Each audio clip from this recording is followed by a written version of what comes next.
तर मंडळी हे भारूड आहे विठ्ठल उगम या काकांचं आहे.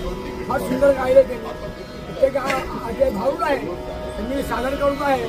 सगळ्यांनी ऐकतच आणि आनंद होईल तर आपण प्रयत्न करू म्हणजे त्यांच्या हे गाण्याला आपण थोडं चालना देऊ.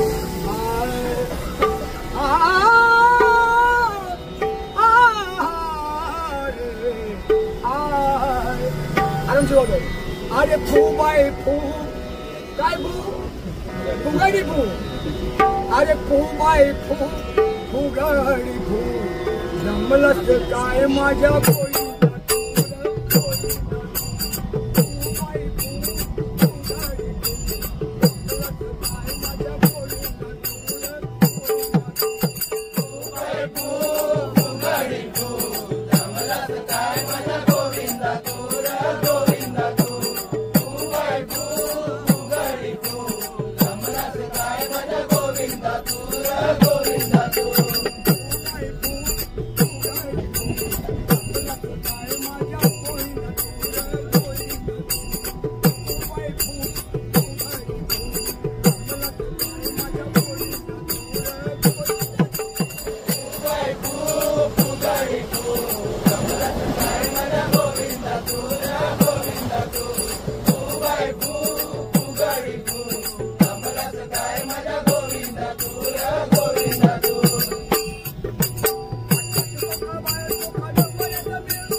गोविंदा तू